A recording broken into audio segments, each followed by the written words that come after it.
बढ़िया जगह है, अच्छे रोड पर मास्क लगाए, पेड़ लगे, सब कुछ है, पर कब्जा दूसरों के यहाँ से बहुत कदम बढ़ा इधर वाले।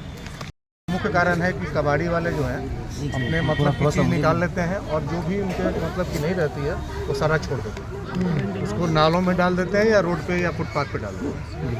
तो अभी हम लोगों ने इंस्ट्रक्शन दिया है कि पहले पूरा फुटपाथ DRDO का जहाँ बाउंड्री है उसके पहले जो भी फुटपाथ है या चलने का रास्ता है वो सारा क्लियर किया जाए, उसमें से गार्बेज हटाया जाए। अभी हमारा जो कंसेशनर है BMSWSL उसको हमने आदेश किया है कि वो अगले 1-2 दिन में उसको पूरा किया जाए। इंस्पेक्शन के क्रम में हम लोगों ने पाया कि एक कंपोस्ट पिट जो है हमारा वो भी अभी डिफंक्ट स्थिति में है, उसकी भी रिपेयरिंग की बात की गई है। और बगल में FCTS के बगल में एक स्ट्रक्चर है जो पहले ढलाव के रूप में यूज़ होता था, उसको खाली करवा के और हम लोग कोशिश करेंगे, बिल्डिंग अभी सही है, उसको किसी ऑफिस के यूज़ में या जैसे भी हो कब्जे में लेना जरूरी है, नहीं तो लोग कब्जा कर लें। उसी के अपोजिट में एक मलेरिया का शायद ऑफिस था जो कि अभी आज के डेट में खाली पड़ा हुआ है, वहाँ भी काफ़ी कूड़ा वगैरह था, उसको साफ़ करा के और हम लोग कोशिश करेंगे कि वहाँ भी अपना प्रेजेंस रहे, MCD का प्रेजेंस रहे, किसी ऑफिस के रूप में या जैसे भी हो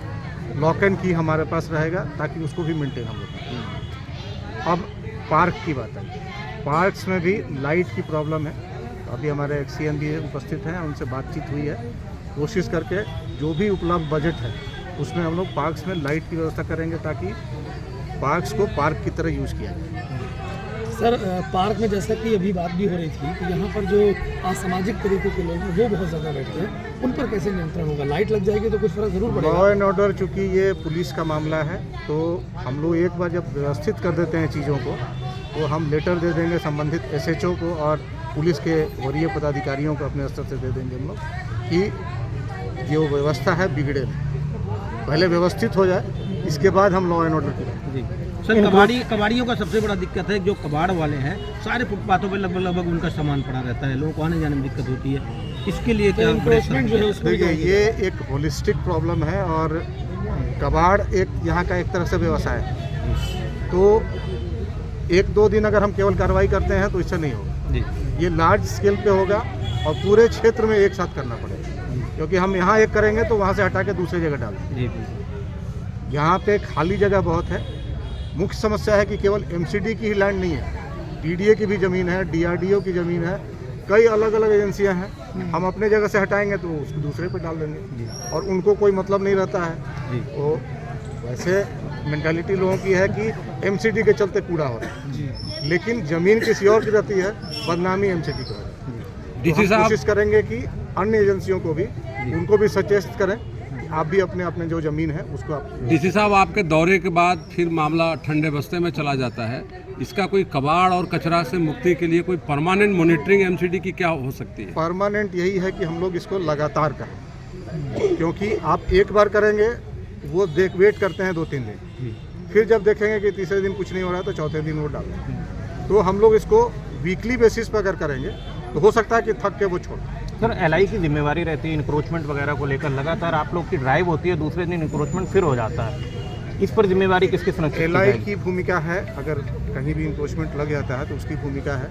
अब हम लोग उसको मॉनिटर कर रहे हैं, देखते हैं कि भाई कैसे वो कराएगा। ठीक है सर, समस्याओं के समाधान का आश्वासन भी दिया, कई निर्देश भी दिए, कितने दिनों में इस जो समस्या है छुटकारे की उम्मीद लगाई जा रही है? देखिए, मैं सबसे पहले इस बात से बड़ा संतुष्ट हूँ कि हमारे सिविल लाइन जोन के डिप्टी कमिश्नर श्रीमान राकेश जी निरंतर लोगों के कामों के लिए जब भी जहाँ पर आवाज़ उठती है और वहाँ पर पहुँचते, और नहीं भी हो तो स्वतः उनमें हमेशा कार्यरत रहते हैं।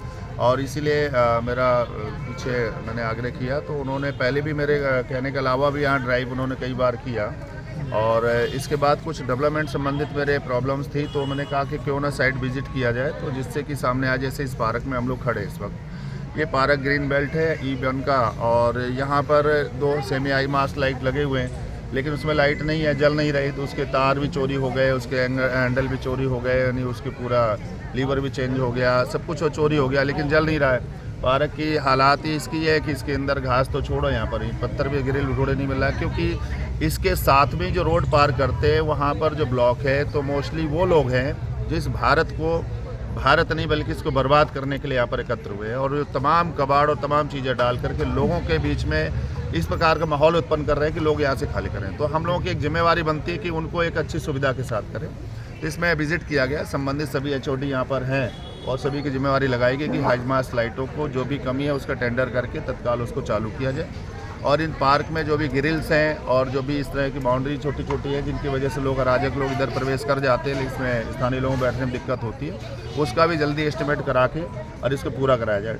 डिप्टी कमिश्नर साहब को लाने का और यहाँ विजिट कराने का हम लोगों का मकसद ये होता है कि जो मीटिंगों में हम लोग बोलते हैं, कई बार क्या होता है कि वो पॉजिटिव सोच रहे होते हैं लेकिन वो दृष्टिगत नहीं होता है, तो उस नाते से जब हम सामने देख लेते हैं तो दोनों का IQ एक जैसा हो जाता है और सभी अधिकारी इस माध्यम से विजिट करते हैं तो समझ में आता है हमें करना क्या चाहिए। हमारी भाषा कहने की हो सकता अलग हो, विचार एक हो, ऐसे उनका हो सकता सोच एक हो, लेकिन उसमें समझने का तरीका अलग हो।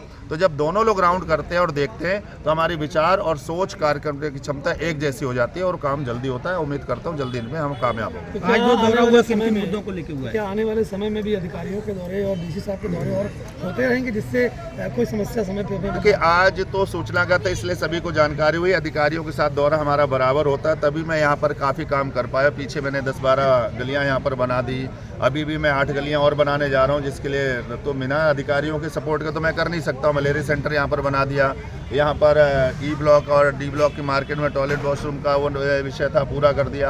यहाँ बारात घर में सारा सामान चोरी हो गया था, बारात घर खंडर हो गया था, उसका काम हमने शुरू करा दिया। तो ये अधिकारियों की मदद से ही होता है। तो बहुत सारे काम हैं जिनको अधिकारियों के साथ हम लोग पर्सनली आते हैं और विजिट करके चले जाते हैं, और कुछ होता है जिसको पब्लिकली करते हैं आकर के, ताकि लोगों की भी आवाज़ उठे। तो आज पब्लिक मूवमेंट के साथ हम लोगों ने विजिट किया है ताकि सभी लोगों के बीच में बात सामने आए और स्पष्टता हो, और बाकी चीज़ों को हम लोग कर रहे हैं। गुलाब जी, अभी और भी दौरा कई करेंगे। DC आए और ये भी जाएंगे, लेकिन राकेश जी का जो टेम्पर है, जो कहीं न कहीं काम करने की जो क्षमता है, वो लग रहा है कि आउट ऑफ स्टैंडिंग है और वार्ड 8 के लिए वरदान साबित होने वाला है।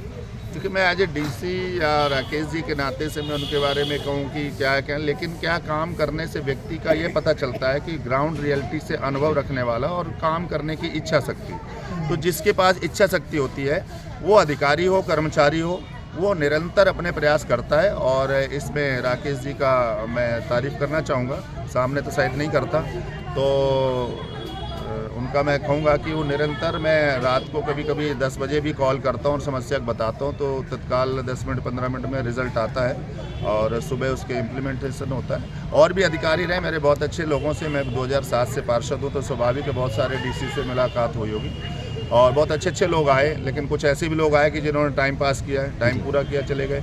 तो वो अपना टाइम पूरा करते रहते हैं, लेकिन ज़िंदगी जीने के लिए केवल नहीं आती है, ज़िंदगी में कुछ करने के लिए भी आया जाता है। तो मनुष्यों, तो वो उसमें राकेश जी का बड़ा सहयोग है। और उनके सभी अधिकारी हमारे सभी अच्छा काम करना चाह रहे हैं। सभी लोग, संसाधनों की परेशानी है, जैसे यहाँ बाहर सारे PWD के नाले हैं, बड़े नालों का पानी इतना मिलना चाहिए।